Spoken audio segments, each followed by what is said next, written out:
Good morning. Hi, I'm Jen from Tea Leaves and Tweed, and welcome to another morning tea video. This morning, I'm joining you from my new garden. So we're having tea in the garden together, and I'm going to be doing another unboxing. The lovely people at Mansa Tea Company offered to send me a small sampler of their aged teas. Mansa Tea Company is a company that specializes in aged teas, mostly Puers, but with a few other types of tea as well. So when they offered to send me a sampler of 3 of their aged teas, I was delighted. So while they did send this to me as a gift, I will be sharing my honest personal opinions of the teas with you as I brew one of them today. So first, let's open the box. So here we have the box from Mansa Tea Company. These are vintage single origin teas. And you can see when you open it, they are beautifully wrapped in this kind of crinkled gray tissue.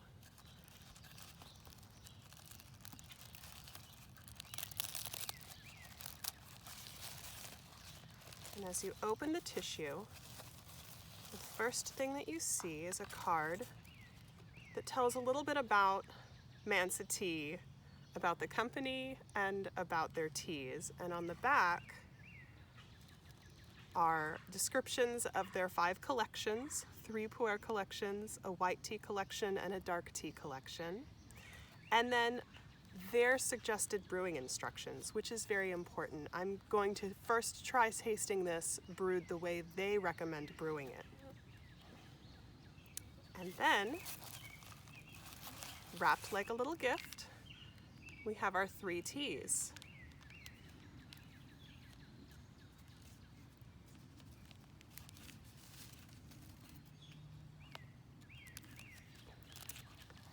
This is the Hekai Ancient Tree Raw Puer from their Amber Puer collection.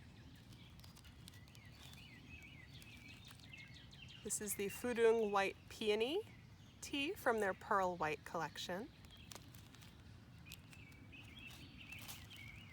And this is their Anhua Golden Flower Black tea from their Onyx Black collection. So normally this little sampler would come with 5 teas, but for the purpose of gifting, they decided to offer me 3, which I'm excited about.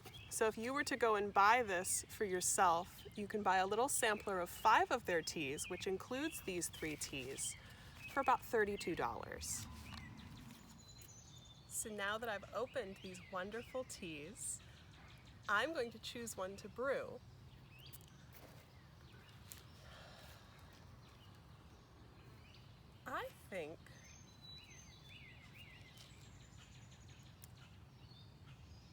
I think today I'm going to try Hekai Ancient Tree Raw Puer.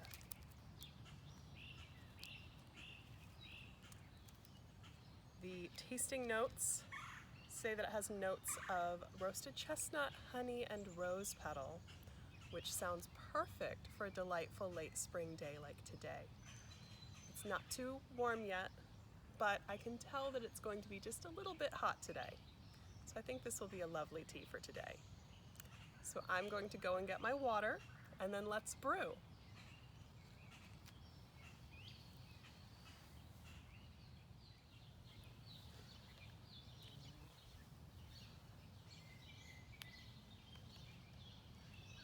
So now I've got my trusty electric kettle, which I kept at a boil inside for this tea.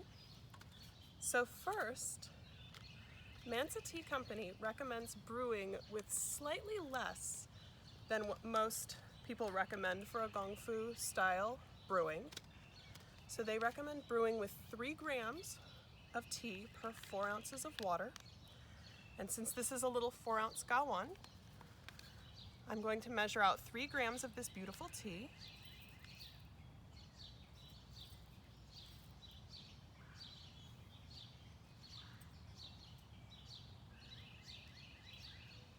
Now, Mansa Tea Company gets these teas compressed in cakes.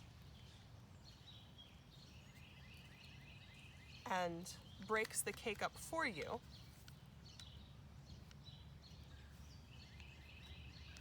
So that is 3 grams of this raw puer.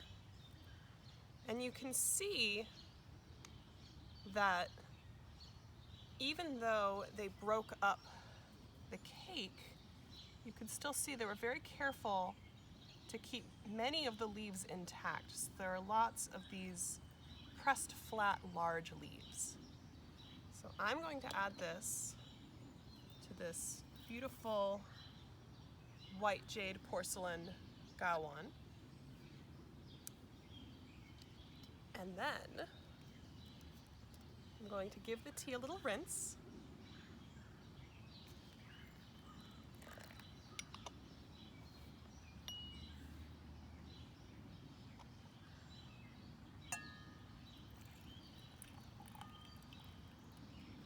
Just to wake up the leaves a little bit. I like to rinse my tea. I don't think it's necessary from a cleanliness perspective, but I do find that it helps wake the leaves up and removes any small bits of dust tea that might be in there. And this just gets thrown out. So we'll water our tree. And now, because they use less leaf than a typical gong fu session, Mansa Tea recommends brewing this to start for about 30 seconds. So we're going to put 30 seconds on the clock. We're going to give that a little brew. I also, in the past, have talked about how I like to brew for 30 seconds for my first steeping. I find some of the flash steeping gong fu style brewing to be a little bit frantic at the beginning. So this just lets the steeping be a little bit more relaxed, which I appreciate. So,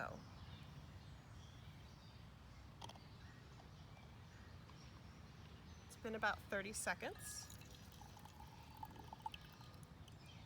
I'm straining into a fairness pitcher, even though I'm drinking just with myself, because it's a beautiful way to see the color of the tea liquor through the clear glass, which you can see it's got this beautiful kind of pale amber color for the first steeping. And I find that sometimes the gawan and the cups are different volumes, and if I don't remember which gawan fits in which cup, I can have a bit of a surprise when my cup overflows. So this way I always know that I can stop pouring when my cup is full. And this is just a little too much tea for this little cup. As you can see, it looks beautiful in this translucent porcelain. Oh, it's got a beautiful earthy, and it does have a roasted smell to it. But I do get hints of floral and a sweetness in the smell. I forgot to smell my gawan lid to see what the leaves smell like.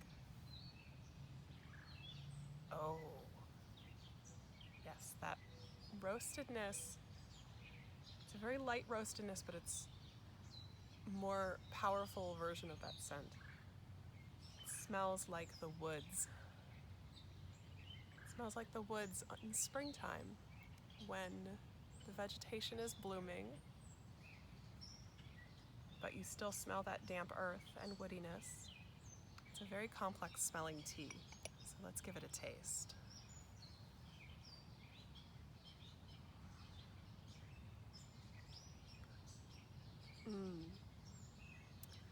Already, this tea has no bitterness to it. It has no astringency, but it has a brightness, like a fruity brightness.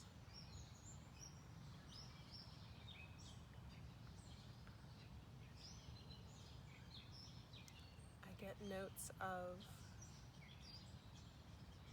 fresh grass and flowers, wood, a little tiny bit of wood smoke,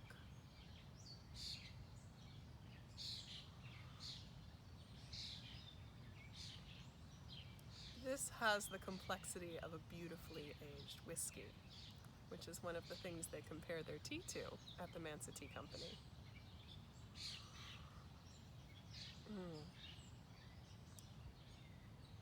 It's a beautiful tea.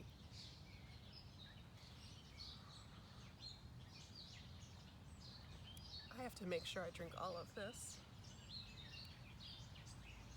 So we'll fit the rest of that back in our little cup.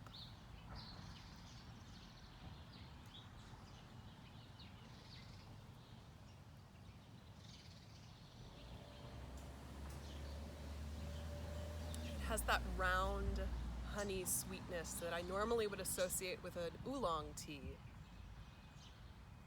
but it has that kind of bright and yet earthy puer quality.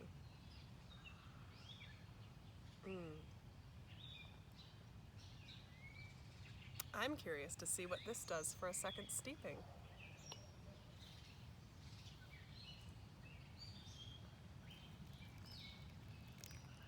So for our second steeping, they recommend adding 10 to 15 seconds for each steeping, which is how I normally brew my tea anyway.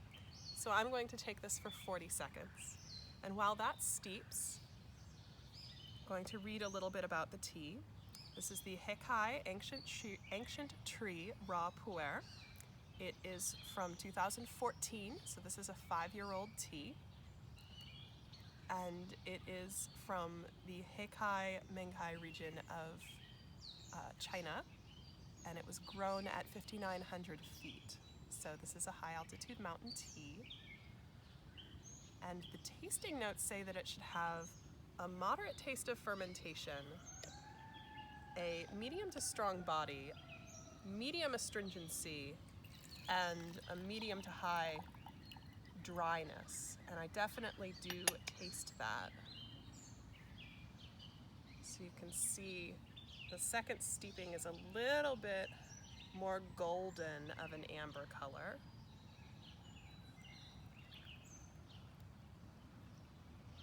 Let's see if we can fill all this up.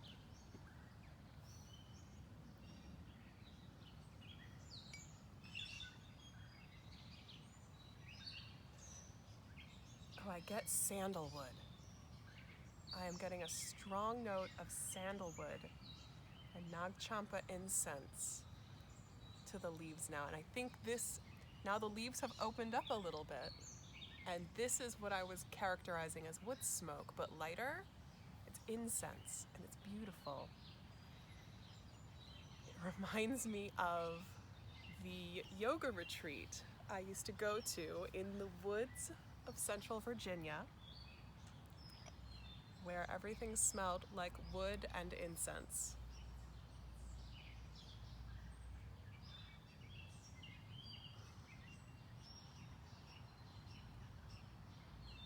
Ooh, I'm getting a little bit more of the astringency, a little less sweetness to this one. I'm getting a little more astringency and dryness. It doesn't suck all the moisture out of your mouth.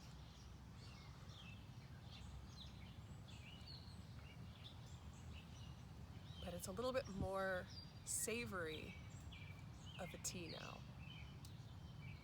I would pair this tea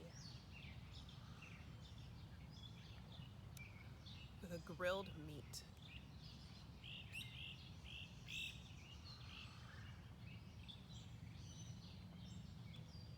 Maybe like a grilled dark meat chicken. Something with a little fat to it. So a thigh or a leg. But done on the grill without too much flavoring. And I think the astringency and dryness would cut through that fattiness, and then the smoky incense flavor would complement the smokiness of the grilled meat. But I'd keep it something light, like a chicken.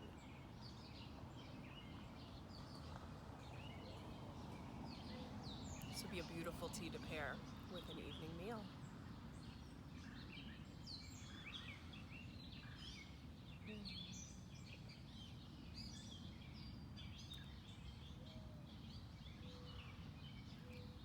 I love the idea of pairing aged teas with food because, as you know, I've had some life changes, and because I'm still nursing my son, I have to be a little bit more careful still about drinking alcohol, so I have had virtually no alcohol for the last year. I've had little sips here and there, but I don't think I've had a full glass of wine in over a year. I think my last whole drink was just over a year ago at a local distillery, where I had some of their aged bourbon.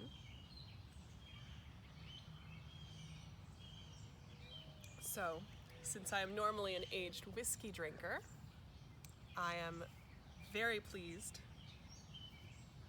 to try this aged tea. So let's try one more steeping.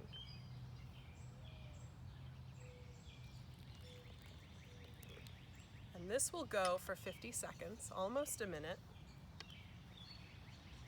And I can talk a little bit more about pairing tea with foods. I think many of us primarily pair our tea with sweets or with breakfast or with something like afternoon tea that has light sandwiches and some cakes or scones. So, interesting fact, I was reading Emily Post's book on etiquette recently, and the official definition of a tea versus a reception is that the food at a tea can only consist of bread and cakes. So anything that fits the definition of bread or cakes is considered fair game for a tea. So because of that, a sandwich would be considered a bread. Scones, I guess, are a bread. They're quick bread.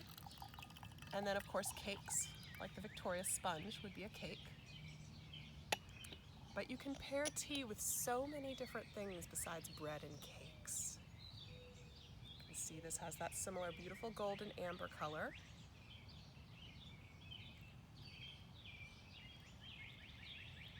Just barely fits. Very similar smell to the leaves. They've fully opened up now.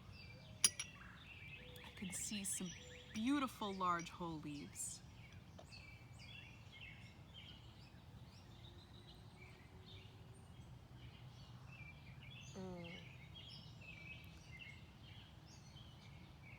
This is very similar to the second steeping.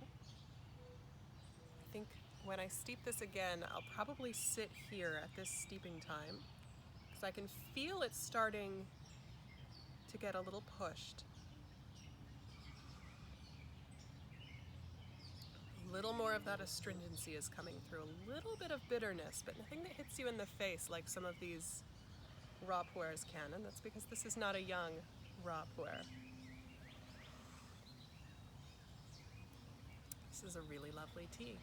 So that was the unboxing of the Mansa Tea Company's gifted 3-tea sampler and a tasting of their Hekai Ancient Tree Raw Puer from 2014. So this is a 5-year-old aged raw puer.